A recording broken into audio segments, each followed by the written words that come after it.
Hello everyone, welcome to another video on body and biology. Today I've chosen to talk on every term you should know in genetics. So let us begin with the first one, that is heredity. Heredity is the transmission of all the heritable characters from the parents to the offspring. So there is a saying, like begets like. This means that the cats look like the cats. Dogs look like the parent dog. I look like one of my parents. It can be my father or my mother. So, I am a product or you are a product of half of the characters or maximum of the character from your mother or the other half from your father. So, this transmission of characters from the father or the mother to the offspring is known as heredity. Then the second one is genetics. Genetics is a broad science of biology. This will study about heredity.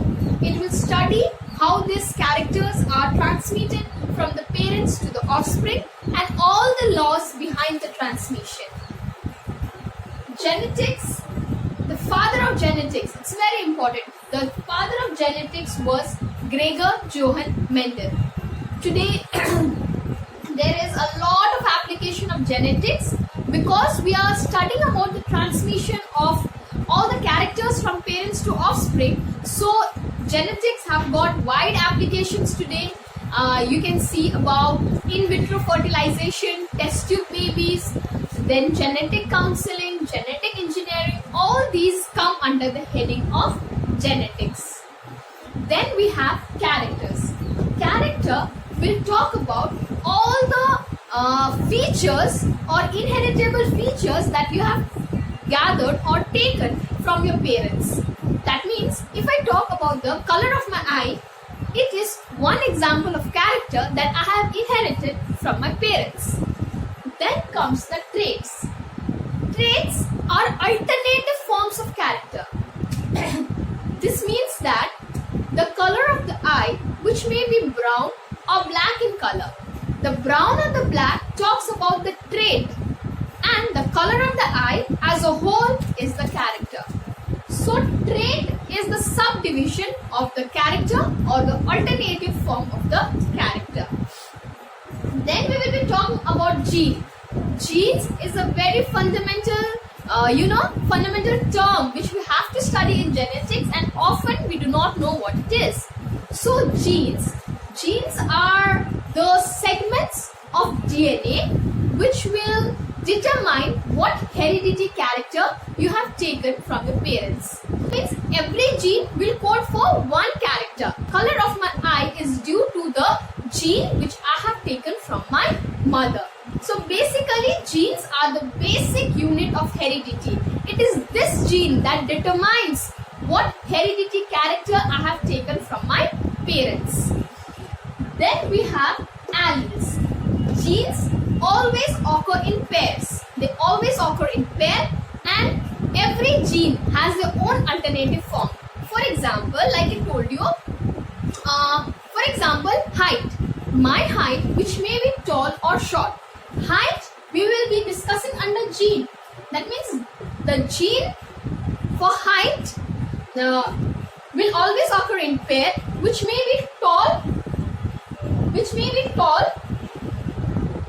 or short. This alternative form of the gene is known as alleles.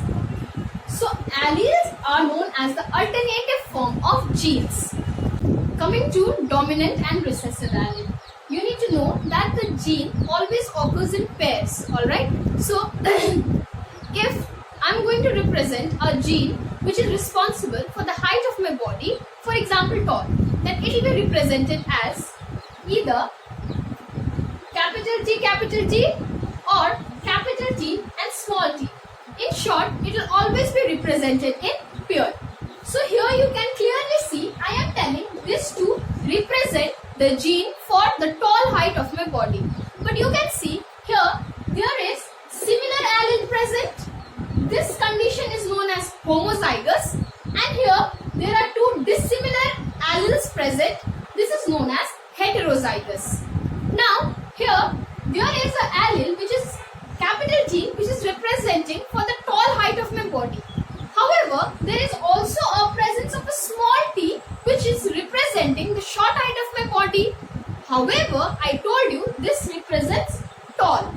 That means in such condition of heterozygous, there is only one allele which will superrule or which will be expressed.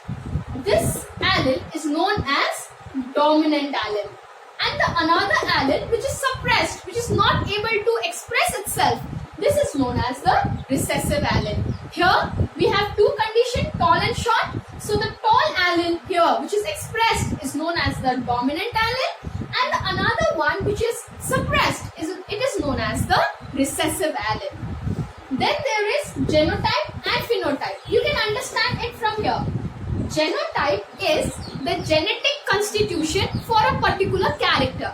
For example, here I represented you two genotype for the tall height of my body. That means what is the pair which is showing that I am tall in height. So this is this first pair and the second pair. So this is known as the genotype of a particular gene. While phenotype is, let us take this heterozygous one example. Phenotype is, besides the presence of a short height allele, I am tall. This shows that the physical observable character which you can see or you can visualize, that is known as phenotype. Alright. So the last one is mono and dihybrid cross. So listen to that carefully.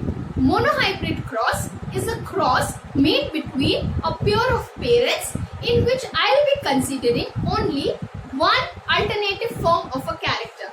Monohybrid, single alternative character. For example, if I take into consideration the height of my mother, for example tall, and a cross between the height of my father which is short. So here I am considering only single alternative character and the cross. This is known as monohybrid cross. Then there is dihybrid cross, in which I will be taking two alternative form of a character of the pair of parents. For example, with the height, I include the color of the eye as well. And here, for example, tall height of my mother and color of the eye which is maybe brown. And here, the short height of my father and the color of the eye which may be black. So when I am doing at the same time the cross between two alternating character, that is known as dihybrid cross. So these are the basic terms that you need to know, you need to be familiar. It's like the dictionary of the genetics before you proceed into the world of genetics. So I guess this will be helpful for you all.